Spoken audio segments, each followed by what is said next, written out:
Shalom, shalom, shalom. Je sais que vous êtes très nombreux en train de suivre cette émission Jésus-Christ pain de vie. Et nous avons comme thème l'Église peuple de Dieu qui va passer sur la main du potier. Nous allons parler sur la main du potier. Loboko Yamokele, Yamosali Mabele. Nazar Yesu. Bon dimanche chez vous.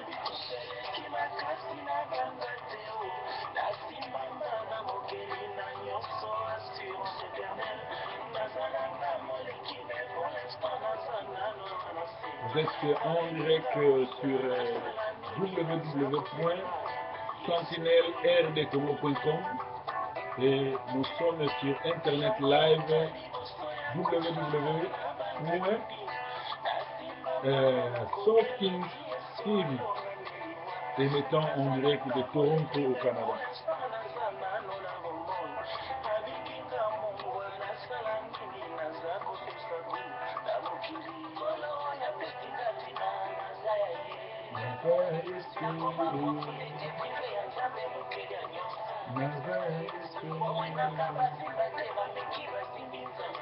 Merci Alain Moloto pour cette belle chanson Nazaya Yesu. Nous allons parler sur la main du potier. La main du potier qui n'est autre qu'une inspiration venant de Dieu pour son peuple. Vous savez que la parole de Dieu déclare dans 1 Timothée, je vais lire ça, 1 Timothée 3, je crois. Nous allons lire au nom de Jésus-Christ. Timothée 3, la Bible dit,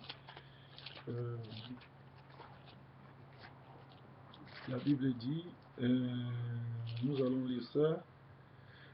2 Timothée 3, sache-le que dans les derniers jours, il y aura des temps difficiles, car les hommes seront égoïstes, amis de l'argent, fanfarons, honteux, blasphémateurs, rebelles à leurs parents, ingrats, irreligieux, insensibles, déloyaux, calomniateurs, intempérants, crieurs, ennemis des gens de bien, traîtres, emportés, enflés d'orgueil, aimant le plaisir plus que Dieu, ayant l'apparence de la piété, mais régnant ce qui fait la force. Éloigne-toi de ces gens-là. Donc nous sommes déjà vers le temps de la fin, où l'apôtre Paul, l'apôtre par excellence, est en train d'enseigner à son fils Timothée que vers le temps de la fin, il y aura des gens qui vont avoir l'apparence d'aimer Dieu, de connaître Dieu, mais en réalité, ils vont régner ce qui fait la force. Qu'est-ce qui fait la force de la bonne nouvelle? C'est l'amour du prochain et l'amour de Dieu. C'est le respect des 10 commandements, il n'y en a que 2, et recevoir Jésus-Christ comme Seigneur et Sauveur. Et la Bible déclare que vers le temps de la fin, l'Église qui est peuple de Dieu mis à part, l'Église qui est le temple ou les gens qui sont sauvés.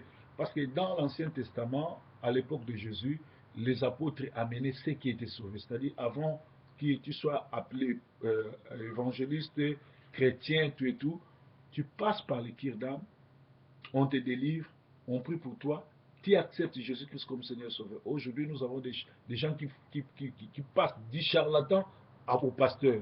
Donc, il n'a pas fait la confession, il n'a pas été délivré, il se retrouve directement, il a été, le matin, il était sorcier, le soir, il devient pasteur. Donc, voilà pourquoi l'Église sera le théâtre où se jouera les dernières scènes, la dernière scène, l'endroit.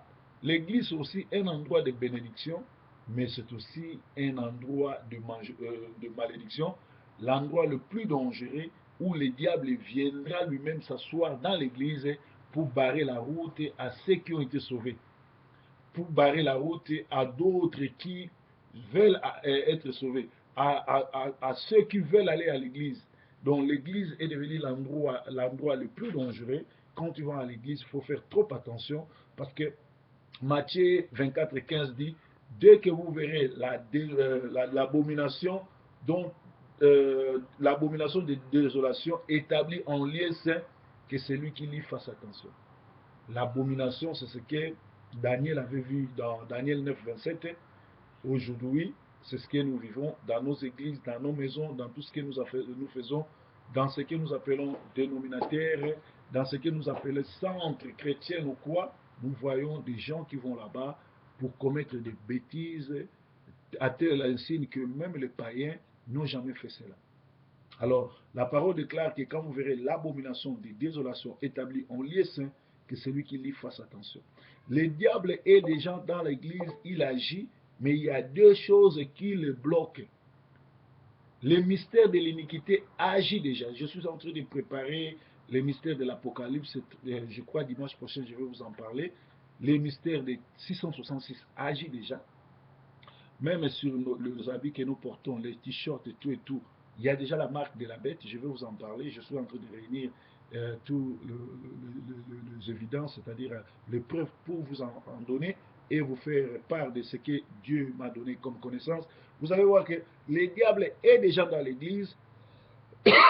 Il agit déjà, il agit déjà, mais il y a des choses qui les bloquent, qui les retiennent. Premièrement, ce qui les retient, la présence des chrétiens dans l'église. Les chrétiens, ça veut dire c'est lui qui a le Saint-Esprit. Donc ce qui freine le diable de se manifester aux yeux, au-dessus de tout le monde, premièrement, c'est la présence du Saint-Esprit. C'est ce qui les bloque. Alors, dans 2 Thessaloniciens 2, 1 à 7, on nous dit l'abomination de désolation dont a parlé les prophètes s'est manifestée, c'est déjà dans l'église. Allons maintenant vérifier. Commençons d'abord dans Jérémie 8, 1 à 7. La parole de l'Éternel fut adressée à Jérémie de la part de l'Éternel, et il dit, lève-toi et descends dans la maison du potier, là je te ferai entendre mes paroles. Je descendis dans la maison du potier, et voici, il travaillait sur son tour. Les vases qu'il faisait ne réussit pas, comme il arrive à l'argile dans la main du potier.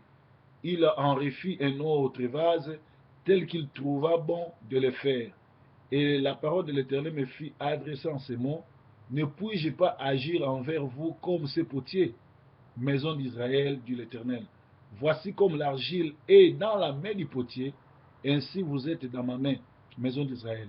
Soudain, je parle sur une nation, sur un royaume, d'arracher, d'abattre et de détruire. Mais si cette nation sur laquelle j'ai parlé revient à sa méchanceté, je me répands du mal que j'avais pour penser à lui. Et soudain, je parle sur une autre nation, sur un autre royaume, de bâtir et de planter. Mais si cette nation fait ce qui est mal à mes yeux et ne m'écoute pas, n'écoute pas ma voix, je me répands du bien que j'ai fait et j'avais fait l'intention de faire. Voilà. Amen.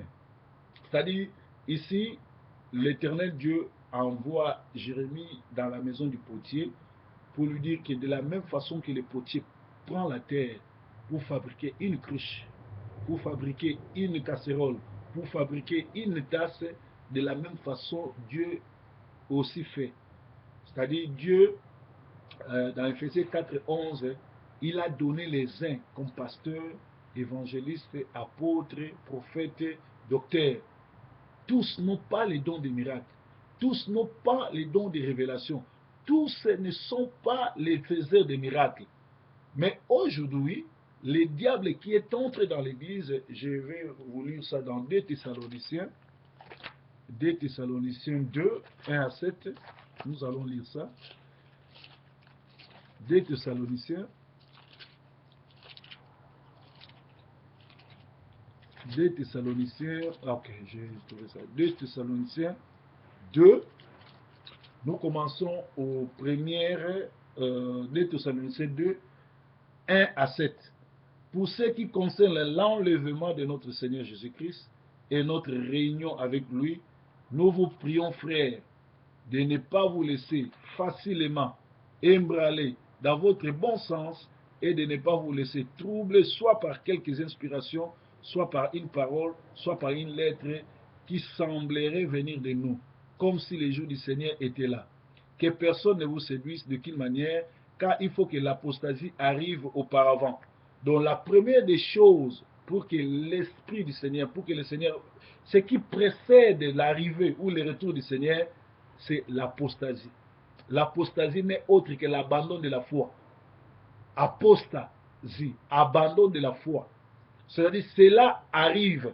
Et nous sommes au période de l'abandon de la foi, où les gens ne croient plus à Dieu. Pour qu'il vive le miracle, il veut que tu puisses lui donner une maïs, que tu lui donnes le serpent qu'il met dans la bouche, qu'il te touche, ils veulent recevoir quelque chose comme s'ils partaient chez les sorciers, comme s'ils partaient voir les charlatans. C'est-à-dire, la parole seule ne suffit plus. C'est-à-dire, les gens ont perdu, ils n'ont plus foi, ils ont abandonné la foi. Voilà. Alors, l'adversaire qui s'élève au-dessus de tout ce qu'on appelle Dieu ou de ce qu'on adore, il va jusque s'asseoir dans le temple de Dieu, se proclamant Dieu lui-même.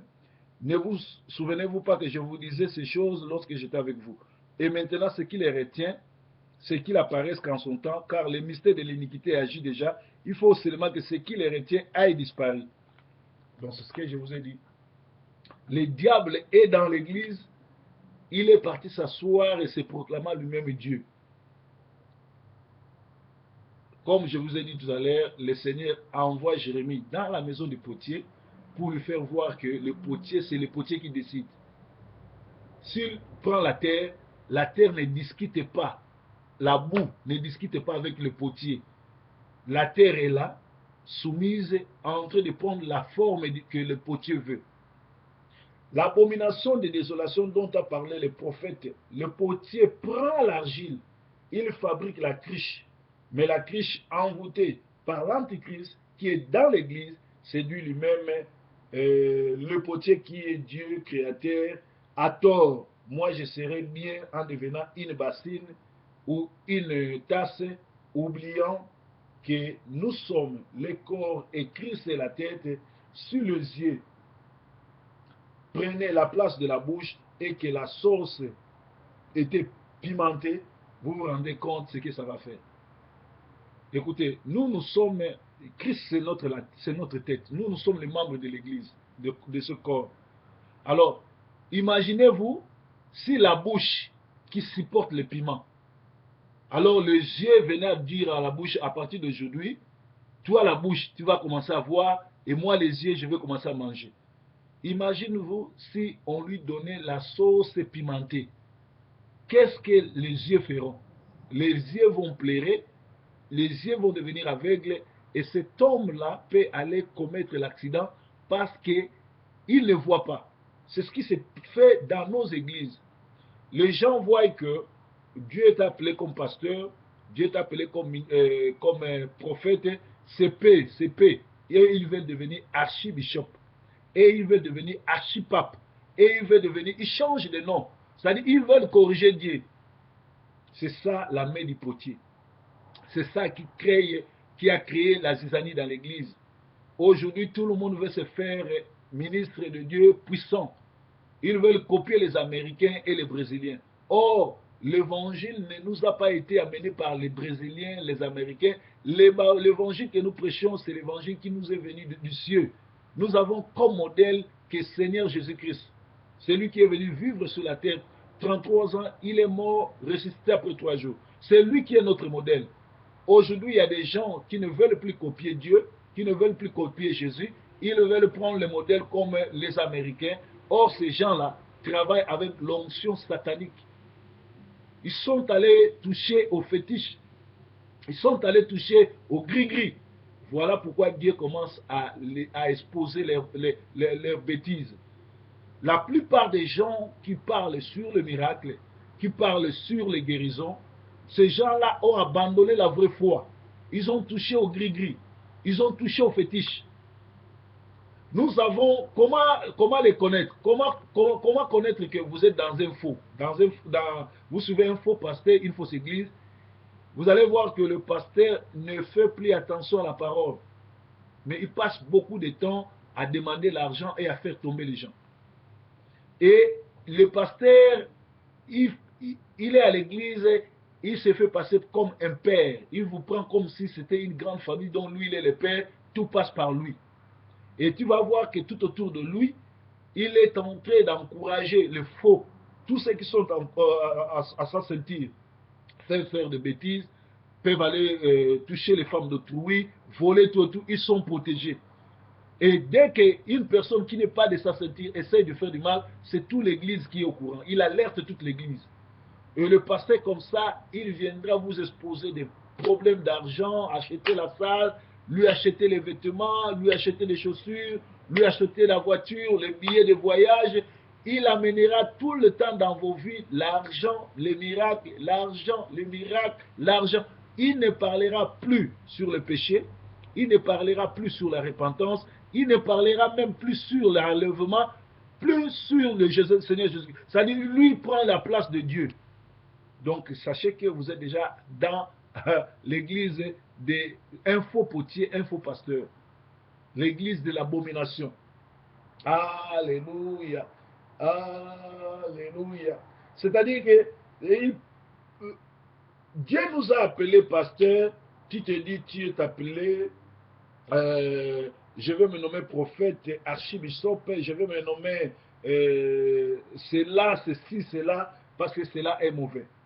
Et deuxièmement, tu vas voir que dans 1 Thessaloniciens 2, 1 à 12, on dit, notre prédication ne repose pas sur l'erreur, ni sur des motifs impies, ni sur la fraude, mais sur la douceur. Dieu dit, apprenez ce qui signifie, j'aime l'obéissance plus que les sacrifices.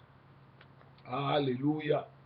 Vous allez voir des gens comme ça qui se font passer comme des pères, comme des grands-pères, comme des apôtres, comme quelqu'un qui vient régler des comptes.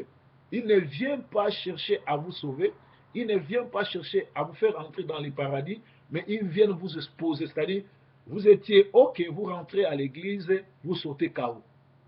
Pourquoi? Parce que dès que vous venez, au lieu que le pasteur vous prêche sur la vie éternelle, sur l'enlèvement, sur le pardon, dès que vous allez rentrer, vous rentrez avec des dettes que vous allez régler. Il faut lui donner l'argent pour la salle, il faut donner l'argent pour sa voiture, il faut donner l'argent pour son voyage. C'est-à-dire, vous partez à l'église, OK, vous sortez KO.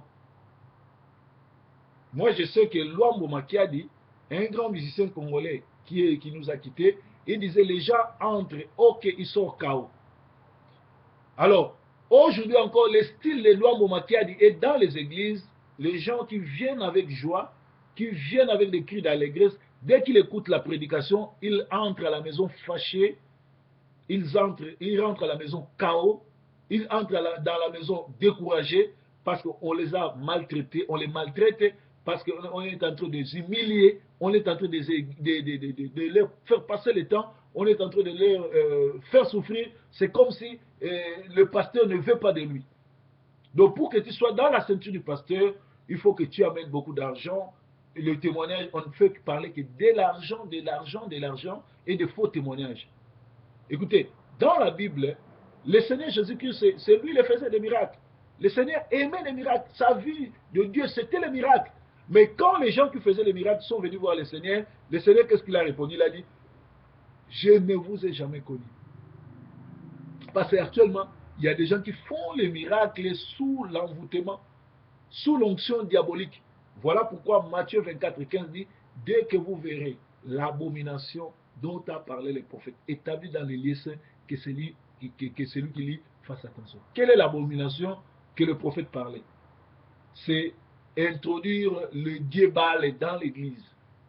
Faire des miracles avec le nom du Seigneur Jésus-Christ, mais en bas, il y a l'anguille sous roche. Aujourd'hui, comment expliquer un pasteur peut donner le sperme, son sperme à ses fidèles? Ces fidèles-là sont mariés femmes d'autrui. Comment expliquer un pasteur peut venir à l'église coucher avec les femmes d'autrui sous prétexte que vous allez être bénis? Ça se fait à Manchester, ça se fait à Londres, à Paris, à Bruxelles, au Danemark, en Suède, à Kinshasa, à Brazzaville, partout dans la diaspora. Aujourd'hui, les gens qui partaient à l'église se sont figés, ils sont restés à la maison Parce que quand ils vont à l'église, ils sont maltraités. Les pasteurs ne les aiment pas. Les pasteurs les chargent. Et pourtant, la Bible dit, venez à moi, vous tous qui êtes fatigués, je vais vous donner du repos. Ces gens-là sont venus à l'église. À la place d'avoir du repos, on les surcharge. Ce sont eux maintenant qui vont payer les factures de la maison du pasteur. Ce sont eux maintenant qui vont acheter des voitures, des chaussettes, des chemises, des chaussures pour le pasteur et sa femme. C'est-à-dire, le pasteur prend le fidèle comme leurs esclaves. Alléluia. Le ministère des sacerdoces débuta par Aaron et ses enfants. Samuel, Élie et ses enfants. Samuel aussi. Dieu est son fils. Toi, tu es sacrificateur. Qui est ton père? Vous dites, vous êtes la génération Tondolo. Aujourd'hui, nous avons vu des charlatans, des dirigeants du choral, des intercesseurs, des gens qui sont sortis de rien. Ils vont directement, ils passent directement, ils deviennent des pasteurs, sans formation, sans appel. Et ce qui est grave, vous les suivez aussi. Vous savez, ce gars-là n'a rien, il ne connaît rien de la parole. Il n'était qu'un modérateur, il n'était qu'un chargé de chorale, et il est devenu, il se révolte, il devient pasteur. Vous le suivez, c'est-à-dire vous risquez vos vies parce que ce gars-là, il est à l'enfer, il ne veut pas participer, il va vous entraîner. Alléluia, alléluia, alléluia. Dieu dit à Moïse et aux enfants d'Israël qu'il ne les glorifiait pas parce qu'ils voulaient de l'eau. Dieu a dit à Moïse, si ce peuple-là demande de l'eau, frappe une seule fois. Mais Moïse, qu'est-ce qu'il en a fait? Moïse a frappé les bâtons deux fois. Ça veut dire que Jésus est venu souffrir une seule fois. Il ne reviendra pas pour la deuxième fois pour souffrir. Voilà pourquoi Moïse, à cause de ça, va rater la terre promise. Alléluia.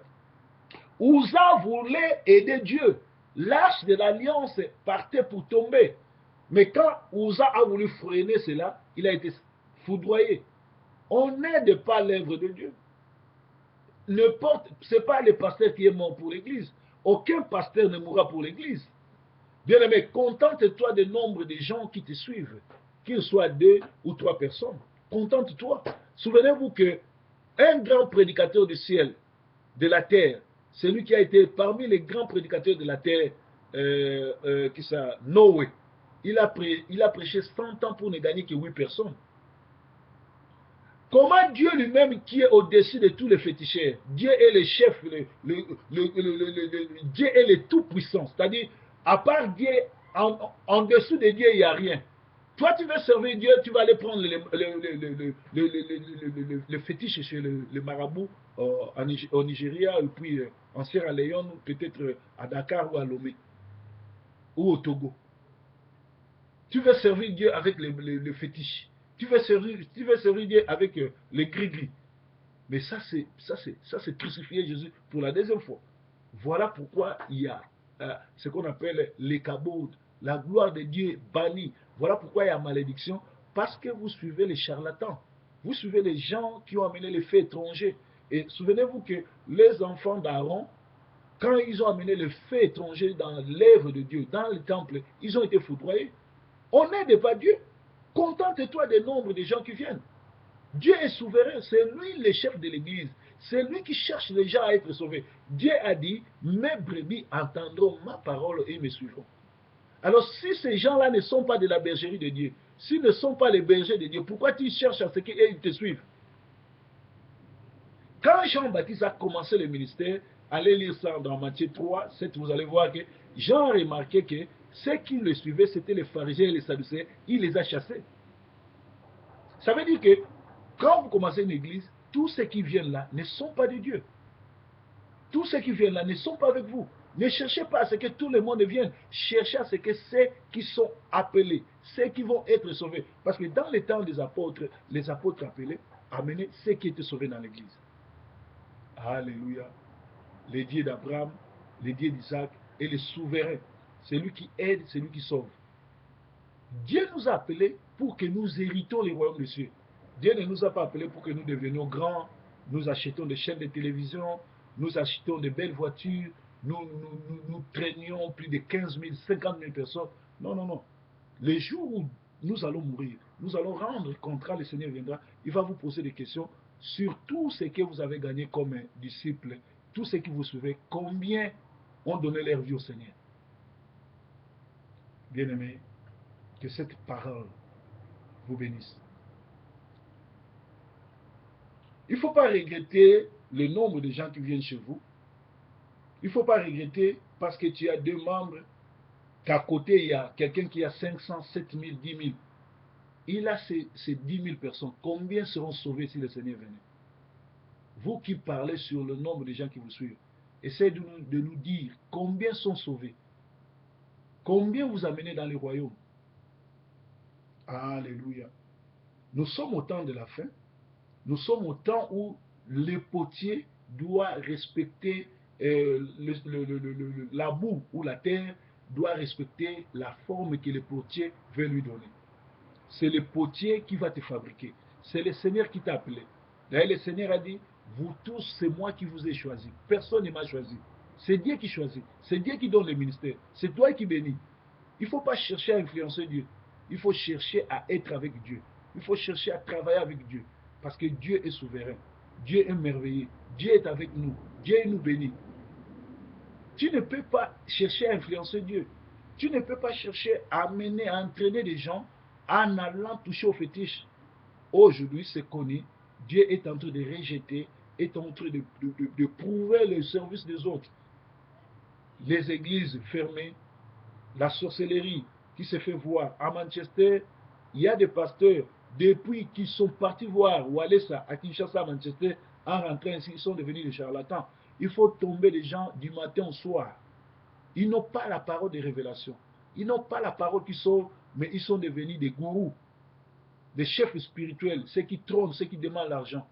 Ceux qui demandent, même ici à Manchester, il y a un pasteur qui demande 340 000 pounds à ses fidèles. Ces gens-là sont arrivés aussi pour sauver leur famille, pour chercher à envoyer l'argent en Afrique. Ils ont des factures, ils ont tout, mais vous leur donnez encore des charges. Jésus-Christ a dit, venez à moi, vous tous qui êtes fatigués, je vais vous donner du repos. Vous, au lieu de donner le repos à vos fidèles, à ceux qui viennent chez vous, vous les chargez de dettes. Ils rentrent KO chez eux. Ils étaient venus écouter la parole, ils rentrent, ils ont même envie de se faire suicider, de se tuer, tout simplement parce que vous êtes de méchants. Alléluia. Alléluia. Dieu est merveilleux. Dieu est avec vous. Dieu vous bénisse. Dieu travaille avec vous. Mais Dieu travaille avec ceux qui le craignent. Alléluia. Ça, à quoi ça sert à un homme de gagner tout le monde s'il perdait son âme? À quoi ça sert ça? Ça sert à quoi? Alléluia. Alléluia. Alléluia. Lazare a souffert toute sa vie sur la terre. Mais quand Dieu l'a rappelé, Lazare était béni, il était à côté de Dieu. Je voudrais que vous soyez bénis. Je voudrais que Dieu puisse vous ouvrir l'entendement spirituel afin que cette parole puisse vous donner la vie. Que l'Esprit de Dieu vous révèle la vérité. Que Dieu vous bénisse. Merci. Bon dimanche.